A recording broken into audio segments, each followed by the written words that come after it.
Hello class 11-এর ছাত্রছাত্রীরা, তোমাদের সকলকে জানাই ম্যাথলার্ন চ্যানেলে স্বাগত।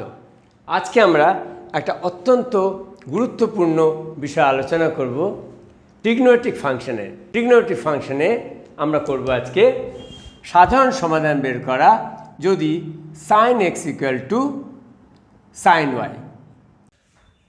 এর আগে তোমাদের sin x আর cos x এর গ্রাফ নিয়ে আলোচনা করেছি, আর কিছু ইম্পর্টেন্ট সাধারণ সমাধান, সেটা যেমন cos x এর ভ্যালু কখন 0 হয়, cos x এর ভ্যালু কখন 1 হয় বা -1 হয়, সেই রকমই sin x এর ভ্যালু কখন 0 হয়, কখন +1 হয়, কখন -1 হয়।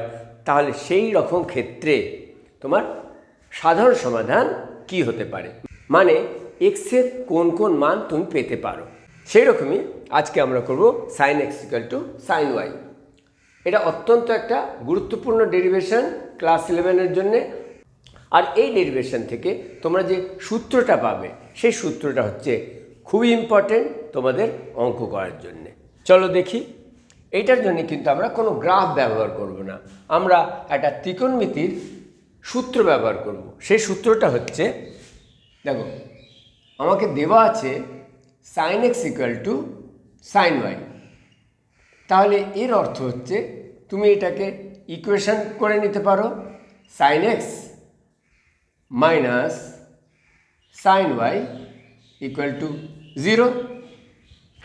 এই ত্রিকোণমিতির সূত্রটা আমরা ব্যবহার করব, sin x minus sin y। এই সূত্রটা তোমরা কেউ কেউ জেনেও থাকতে পারো, কারোর অজানা থাকতে পারে। যদি তোমরা না জানো তাহলে শুধু সূত্রটা জেনে নাও, আমি যখন সংযুক্ত কোণের বিষয়ে পড়াশুনো করাবো তখন আমি এই সূত্রটা ডেরিভেশনও করে দেখাবো। সূত্রটা হচ্ছে sin x minus sin y সমান 2 cos x plus y by 2 into sin x minus y by 2। তো যেহেতু sin x minus sin y = 2 cos x plus y by 2 into sin x minus y by 2 লিখলাম, = 0 লিখতে পারি, কারণ ডান দিকে তো 0 ছিল। এবার দেখো 2 দিয়ে যদি দুই দিকেই ভাগ করি তাহলে আমাদের এই ইকুয়েশনটা হয়ে যাচ্ছে cos x plus y by 2 into sin x minus y by 2। হ্যাঁ ঠিকই, এটাকে ব্র্যাকেটে দেওয়া যায়, কারণ x প্লাস ওয়াই বাই 2টা কি, কসের একটা অ্যাঙ্গেলকে বোঝাচ্ছে। এখানে x মাইনাস ওয়াই বাই 2টা কি, এটা সাইনের একটা অ্যাঙ্গেলকে বোঝাচ্ছে, সমান 0। তো এইখান থেকে তোমরা দেখছো সামথিং মাল্টিপ্লাইড বাই সামথিং, তাহলে এটা দুটো উৎপাদক বেরিয়ে গেল, একটা হলো cos x plus y by 2, একটা হলো sin x minus y by 2। তাহলে তোমরা অনায়াসে এটা বুঝতে পারছো। তাহলে cos x plus y by 2 = 0 হতে পারে, বা sin x minus y by 2 = 0 হতে পারে। এখন দেখো কসের কোনো একটা অ্যাঙ্গেলের ভ্যালু 0 কখন হয়। তোমরা যদি cos x এর গ্রাফটাকে মনে করো, চলো আরেকবার গ্রাফটা দেখাই। তো এইখানে রয়েছে cos x এর গ্রাফ। তো cos x এর গ্রাফে তোমরা cos x = 0 কোথায় কোথায় দেখছো? তোমরা দেখছো π/2 এর যত অযুগ্ম গুণিতক আছে, π/2 এর যত অযুগ্ম গুণিতক আছে সেইগুলোকে আমি x এর ভ্যালু কি পাচ্ছি, x এর ভ্যালু cos x এর ভ্যালু cos x এর ভ্যালু 0 পাচ্ছি। x এর যত ভ্যালু তুমি π/2 এর অযুগ্ম গুণিতক দিচ্ছ, দেখো সেই জন্যই লেখা আছে কি, এর সাধারণ সমাধান 2n + 1 × π/2। x = 2n + 1 × π/2, অর্থাৎ π/2 এর যে কোনো অযুগ্ম গুণিতক দিলে সেখানে cos x পাচ্ছ তুমি 0। তাহলে এইখানে cos x plus y by 2 = 0। আমি এইখানে x প্লাস y বাই 2, সুতরাং এইখান থেকে আমি এটা কনক্লুড করতে পারি x প্লাস y বাই 2 = সমস্ত অযুগ্ম গুণিতক অর্থাৎ 2n plus 1 into pi by 2। অবশ্যই লিখবে n যেখানে একটি পূর্ণ সংখ্যা, n ইজ অ্যান ইন্টিজার। তাহলে এইখান থেকে আমরা পেলাম x plus y by 2 equal to 2n plus 1 অর্থাৎ পাই বাই 2 এর সমস্ত অযুগ্ম গুণিতক। এই পর্যন্ত আশা করি ঠিক আছে, তোমরা বুঝতে পেরেছ। এবার দেখো x বাই ওয়াই বাই 2 এইখানে আছে পাই বাই 2, তাহলে আমি কি করতে পারি, এখানে লিখতে পারি x সমান 2n প্লাস 1 ইন্টু পাই, আর যদি প্লাস ওয়াইটাকে এদিকে নিয়ে আসি ডান দিকে, তো মাইনাস ওয়াই। এটা হলো x equal to 2n plus 1 into পাই, কারণ নিচের 2টা কেটে গেল এইখানে 2 এর সঙ্গে, সুতরাং x equal to 2n plus 1 into pi minus y. এবার একইভাবে sine x minus y by 2 সমান 0 রয়েছে। এবার তোমাদের কি করতে হবে, এবার ঠিকই বলেছ, সাইন এক্সের গ্রাফটাকে মনে করতে হবে। চলো তোমাদের আরেকবার মনে করিয়ে দিই। এখানে তোমাদের সাইন এক্সের গ্রাফটা দিলাম। তো সাইন এক্সের গ্রাফ দিলে তুমি দেখতে পাচ্ছ সাইন এক্সের ভ্যালু 0 কখন কখন পাচ্ছ, কারণ এখানে আমি সাইনের কোনো অ্যাঙ্গেলের ইকুয়াল টু 0 পাচ্ছি। সেই জন্যে এর সাধারণ সমাধানটা লেখার জন্যে আমাকে খুঁজতে হবে সাইন এক্স ইকুয়াল টু 0 আমি কোথায় কোথায় পেয়েছিলাম যখন আমি সাইন এক্সের গ্রাফটা পড়াশুনো করেছিলাম। এক্সের যে কোনো এক্সের ভ্যালু যখনই তুমি পাইয়ের কোনো গুণিতকে দিচ্ছ, এক্সের ভ্যালু যখনই তুমি পাইয়ের কোনো গুণিতকে দিচ্ছ, তখন তুমি কি পাচ্ছ, সাইন এক্সের ভ্যালু 0 পাচ্ছ। তাহলে যখন আমরা এর সাধারণ সমাধান এক্স ইকুয়াল টু এন পাই বলে ডেসক্রাইব করছি, তাহলে আমি এইখানে লিখতেই পারি, এইখানে কি হবে, এক্সের জায়গা এক্স মাইনাস ওয়াই বাই 2, সুতরাং এক্স মাইনাস ওয়াই বাই 2কে লেখা যাবে এন পাই, যেখানে এন একটি পূর্ণ সংখ্যা অর ইন্টিজার। এবার এইখানে 2টা যদি এদিকে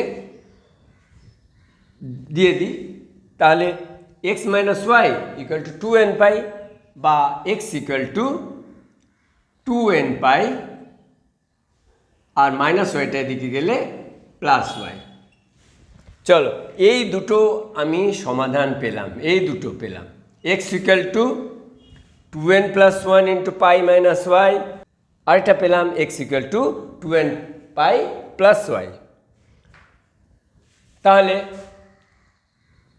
এইখানে আবার থেকে লিখে নিই, একটা পেয়েছি আমি x equal to 2n plus 1 into pi minus y, এটা মনে করো 1 নম্বর। আর একটা পেয়েছি x equal to 2n pi plus y. তো দুটোই হচ্ছে এক্সের সমাধান। তো দুটোকে একসঙ্গে করে আমি এক্সের একটা সাধারণ সমাধান এখানে বের করব। দেখো এইখানে আমি দেখতে পাচ্ছি 2n প্লাস 1 দিয়ে আমি কি এক্সপ্রেস করি, কোন সংখ্যাকে আমি বলি, সমস্ত অযুগ্ম সংখ্যা কি হবে 2n প্লাস 1, যেখানে n কোনো একটি পূর্ণ সংখ্যা, কোনো একটা পূর্ণ সংখ্যা বসাও আর 2n প্লাস 1 করো, দেখবে একটা অযুগ্ম সংখ্যা পাচ্ছ।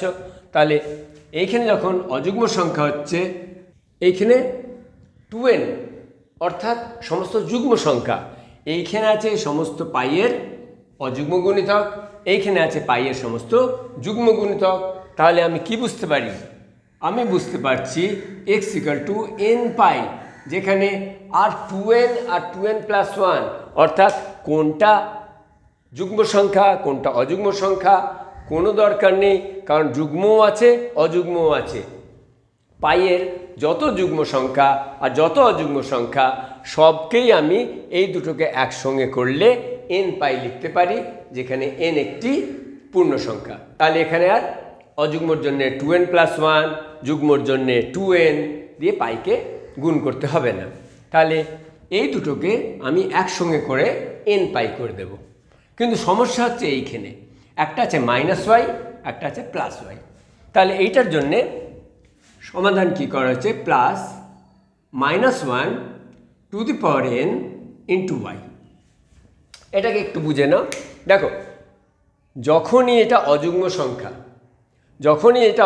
সংখ্যা তখন n এর ভ্যালু অযুগ্ম সংখ্যা, আর যখনই অযুগ্ম সংখ্যা পাওয়ারে আছে তখন ওয়াইটা কী হয়ে যাবে, ওয়াইটা মাইনাস হয়ে যাবে, অর্থাৎ ইকুয়েশন 1টা ট্রু হয়ে যাচ্ছে, সত্যি হয়ে যাচ্ছে। এবার যখনই যুগ্ম সংখ্যায় যখন -1-এর পাওয়ার যুগ্ম সংখ্যা হবে তখন ওয়াইটা কী হবে, অটোমেটিকলি প্লাস ওয়াই হয়ে গেল, অর্থাৎ এইখানেও 2 নম্বরটা ইকুয়েশনটা সত্য হয়ে গেল। তার মানে আমি সাধারণ সমাধান এইভাবে লিখতে পারি, x equal to n pi plus -1 to the power n into y. এই ডেরিভেশনটা তোমাদের পরীক্ষার জন্য খুব ইম্পর্টেন্ট না হলেও এই ফর্মুলাটা যেটা ডেরিভেশন করে বেরোলো, এই সাধারণ সমাধানটা তোমাদের জন্য খুব দরকারি। এখন বলবে কিভাবে দরকারি, আমাকে একটা দেখাও। চলো, যদি মনে করো sin x ইকুয়াল টু তুমি পেয়ে গেলে 1/2। আচ্ছা, 1/2 তুমি জানো, 1/2 জানো তুমি sin π/6, ঠিক? sin π/6 ভ্যালু হয় 1/2, কিন্তু শুধু কি π/6 জন্যেই 1/2 হয়? মানে অর্থাৎ 30 ডিগ্রির জন্যেই 1/2 হয়? কেন 150 ডিগ্রির জন্যে 1/2 হয় না? সেকেন্ড কোয়াড্রেন্টে আবার যখন আসবে ঘুরে তখন 1/2 হবে, আবার থার্ড কোয়াড্রেন্ট, ফোর্থ কোয়াড্রেন্ট হবে না, কিন্তু 360 ডিগ্রি ঘোরার পরে আবার যখন 360-এর সঙ্গে 30 ডিগ্রি মানে 390 ডিগ্রি যখন হবে তখন আবার 1/2 হবে। তো এইভাবে 1/2টা কিন্তু চিরন্তর সাইনের কোনো না কোনো অ্যাঙ্গেলের জন্যে তুমি ভ্যালু পেতেই থাকবে, সেটাকেই আমরা বের করছি সাধারণ সমাধান হিসাবে। তাহলে এর এক্সের সাধারণ সমাধান কি হবে? এক্সের সাধারণ সমাধান হবে x সমান n ইন্টু pi plus -1 to the power n into y এর জায়গায় কী রাখবো আমরা, π/6, কারণ আমরা sin x equal two sin y, এখানে x এর ভ্যালু x আর y এর ভ্যালু কি, π/6। সুতরাং এই রকম যদি কোশ্চেন থাকে তাহলে এর সাধারণ সমাধান কি হলো, x সমান n pi plus -1 to the power n into π/6। এটা তোমাদের শুধু একটা এক্সাম্পল দিলাম যে এই সূত্রটা যে তোমরা জানলে, তোমরা যে শিখলে sin x equal two sin y হলে এক্সের সাধারণ সমাধান কি হয়, সেটা কোথায় তুমি উপয়োগ করবে, কোথায় ব্যবহার করবে, বুঝতে পেরেছ? আশা করি ভিডিওটা ভালো লেগেছে। ভালো লাগলে বন্ধুদের সঙ্গে অবশ্যই শেয়ার করো, আর ম্যাথওয়ালারনকে সাবস্ক্রাইব করতে ভুলো না, আর একটা লাইক দিয়ে দাও, আর সঙ্গে থাকো ম্যাথওয়ালারনের। ধন্যবাদ ভিডিওটা দেখার জন্যে।